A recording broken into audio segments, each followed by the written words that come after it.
할렐루야, 2022년 11월 2일 수요일 말씀을 함께 나누려고 합니다. 먼저 기도하겠습니다. 주님, 이 시간 주님의 말씀을 듣고자 모였습니다. 이 시간 성령님 임재하여 주시고 우리의 마음을 주장하여 주옵소서. 온전히 마음과 뜻과 정성 모두어 예배드리기를 원하오며 예수님의 이름으로 기도드립니다. 아멘. 오늘 우리에게 주시는 말씀은 요한복음 2장입니다. 사흘째 되던 날 갈릴리 가나에 혼례가 있어 예수의 어머니도 거기 계시고 예수와 그 제자들도 혼례의 청함을 받았더니 포도주가 떨어진지라. 예수의 어머니가 예수에게 이르되 저들에게 포도주가 없다 하니 예수께서 이르시되 여자여 나와 무슨 상관이 있나이까 내 때가 아직 이르지 아니하였나이다. 그의 어머니가 하인들에게 이르되 너희에게 무슨 말씀을 하시든지 그대로 하라 하니라. 거기에 유대인의 정결 예식을 따라 두세 통 드는 돌 항아리 6이 놓였는지라.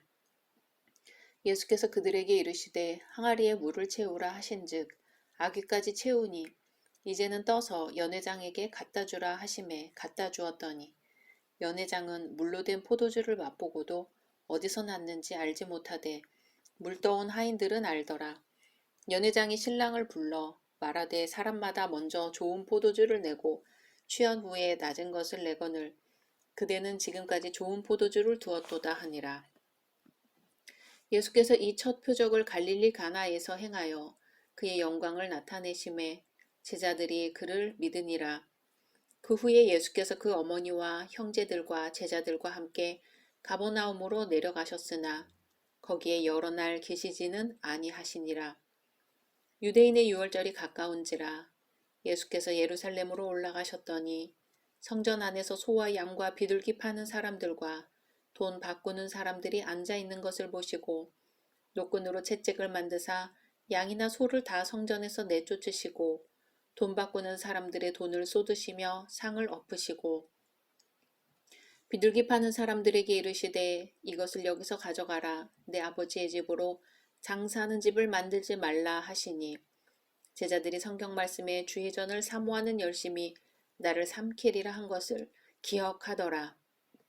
이에 유대인들이 대답하여 예수께 말하기를 내가 이런 일을 행하니 무슨 표적을 우리에게 보이겠느냐.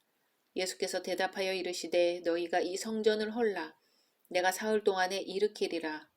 유대인들이 이르되 이 성전은 46년 동안에 지었거늘 네가 3일 동안에 일으키겠느냐 하더라.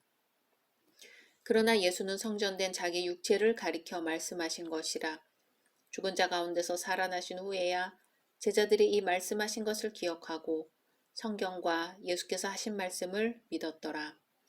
유월절에 예수께서 예루살렘에 계시니 많은 사람이 그의 행하시는 표적을 보고 그의 이름을 믿었으나 예수는 그의 몸을 그들에게 의탁하지 아니하셨으니 이는 친히 모든 사람을 아심이요 또 사람에 대하여 누구의 증언도 받으실 필요가 없었으니 이는 그가 친히 사람의 속에 있는 것을 아셨음이니라. 아멘. 예수님이 예루살렘 성전에 당도하셨을 즈음 그곳에서는 장사가 한창이었습니다. 당시 예루살렘 성전뜰 안에서 돈을 바꾸어 주거나 소나 양 등의 재물을 팔았던 것은 나름대로의 충분한 이유가 있었습니다.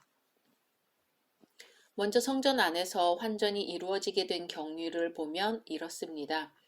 당시에는 로마 화폐가 일반적으로 통용되었습니다. 그러나 예배 시에는 두로 화폐가 사용되었으며 따라서 돈을 바꾸어 헌금으로 바쳐야 했습니다. 본래 이러한 환전 행위는 시장에서 행해졌지만 예배드리는 자들의 편익을 도모하다 보니 자연히 성전뜰 안에서 행해지게 되었습니다. 그리고 재물을 매매하는 행위 역시 예배드리는 자의 불편을 덜어주기 위해서 취해진 조치였습니다. 당시 예루살렘 성전에서 예배를 드리기 위해 전국 각지에서 몰려든 예배자들은 먼 여행길에 재물을 가지고 올 수 없었던 까닭에 성전에서 돈을 주고 재물을 샀습니다. 결국 두 가지 모두 하나님보다는 인간의 편의를 제공하기 위한 수단이었습니다. 이 같은 매매가 처음에는 예배를 돕는다는 뜻에서 출발했습니다. 그러나 시일이 경과함에 따라 본래의 취지는 퇴색하고 저급한 상업주의로 전락하게 되었습니다.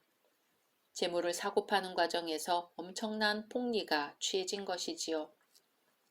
기독교 역사를 되돌아보면 로마 제국 초기 콘스탄티누스에 의해 기독교가 국교로 공인되었습니다.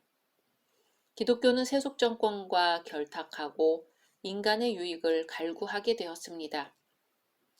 오늘날 많은 사람들은 중세시대 교회의 타락이 이 시절부터 싹 텄다고 주장하고 있습니다. 현대 사회에서 교회는 진리와 가르침의 권위에 심각한 도전을 받고 있습니다. 그 대신 교회가 단순히 교인의 삶의 평안과 즐거움을 제공해주는 수단으로 전락하고 있습니다.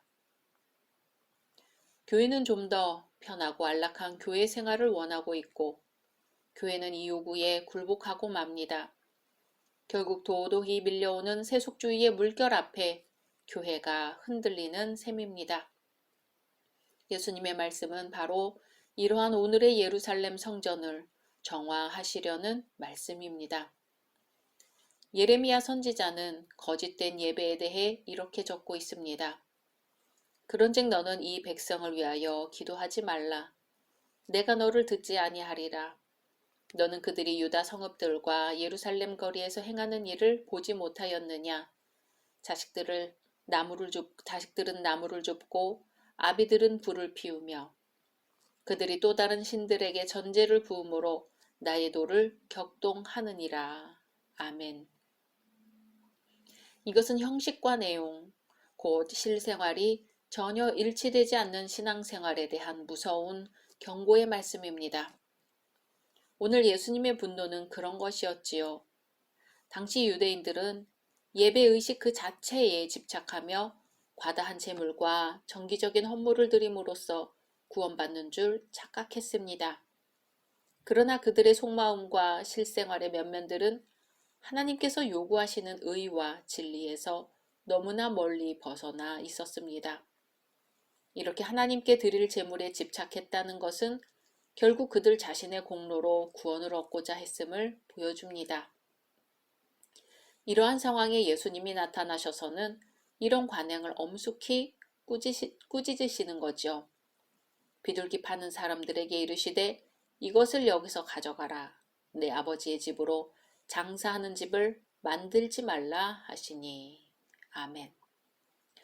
여기서 중세에 면죄부를 팔던 일을 떠올려 볼 수 있습니다. 당시 가톨릭은 이렇게 주장했어요. 살아있을 때의 죄로 인해 지옥에 있는 자라고 하더라도 자손들이 면죄부를 구입하면 부모가 지옥에서 천당으로 옮겨진다고요.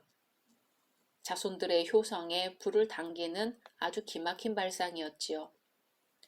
성당 건축을 위해 많은 재원이 필요했기 때문에 면죄부는 정말이지 돈 모으기에 확실한 좋은 방법이었습니다. 하나님께 드릴 제물이기 때문에 당시 관습에 함부로 저항하지도 못했던 유대 백성들처럼 면죄부를 사면 부모가 천당으로 갈 수 있다는 말은 거절하기 힘든 유혹이었겠지요. 예수께서는 내 아버지의 집을 장사하는 집으로 만들지 말라고 하십니다. 성전의 본래 기능은 하나님께 거룩한 제사를 드리고 하나님의 영광과 존귀를 높이 드러내는 것입니다. 바울 사도는 성도가 바로 하나님의 성령께서 거하시는 성전이며 하나님의 성전이 거룩한 것처럼 성도 역시 거룩하다고 합니다. 우리 각 성도는 그러므로 몸으로나 마음으로나 우리 자신을 더럽히지 않고 하나님께 속한 사람들로 살아야 할 것입니다. 말씀 생각하면서 기도하겠습니다. 주님, 이 시간 주님 앞에 고개를 숙입니다. 성전을 정화하신 주님, 우리의 믿음이 하나님의 영광을 나타나게 하여 주시오며 주님의 성전이 우리 열린교회가 주님의 성전인 우리 열린교회가 세상의 빛과 소금의 사명을 감당하게 하옵소서. 그리고 우리 각 사람은 하나님께서 기쁘게 거하시는 주님의 거룩한 성전이 되게 하옵소서. 예수님의 이름으로 기도드립니다. 아멘.